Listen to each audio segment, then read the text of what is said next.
Penguin Random House Audio presents The Vanishing of Flight MH370, the true story of the hunt for the missing Malaysian plane. This is the author, Richard Quest.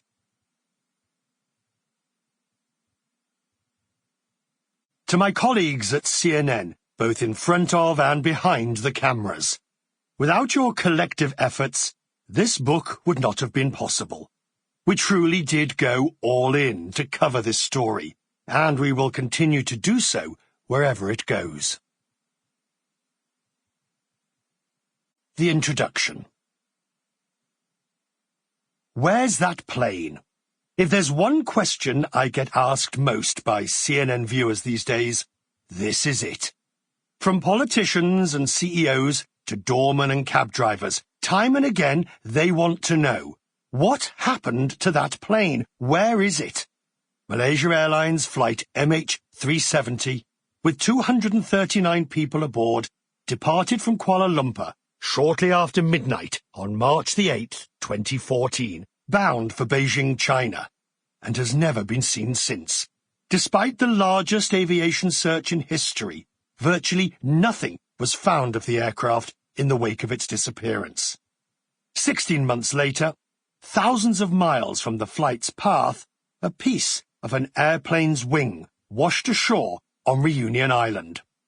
Still, this bit of evidence and a flimsy trail of electronic satellite data are all we have to go on, plus a huge amount of speculation and confusion. The most difficult search ever undertaken in human history.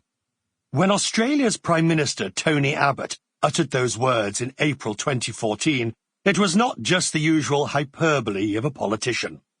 What happened to MH370 has been described as a unique, unprecedented and extraordinary mystery. Planes may crash, but they are not supposed to disappear without a trace.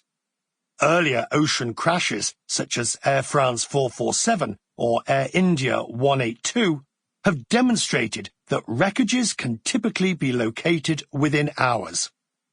Today's airlines own the most modern aircraft, featuring up-to-date navigation technology, while regulations govern everything from the number of hours a pilot can fly to the fire-resistant fabric used in the passenger seats.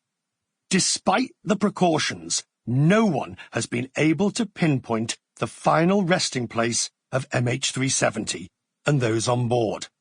All the while we know that if you lose your iPhone, it can be traced within minutes. At the heart of this mystery remains the question of the cause of the plane's disappearance. Was it mechanical, or was it criminal? Did someone deliberately take over the aircraft and set it on a course to the South Indian Ocean, intending to kill all on board?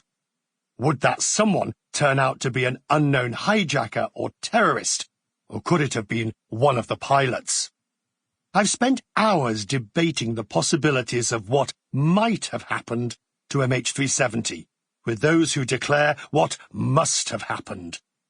Frequently, whenever I suggest that they keep an open mind, because, unsatisfying though it is, we don't know, there is the inevitable but surely, followed by a series of half-truths, myths and rumours that have been allowed to enter the debate and fester.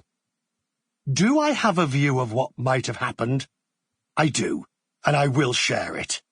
In doing so, I'm not blind to the obvious options, but prefer to keep an open mind on the eventual outcome.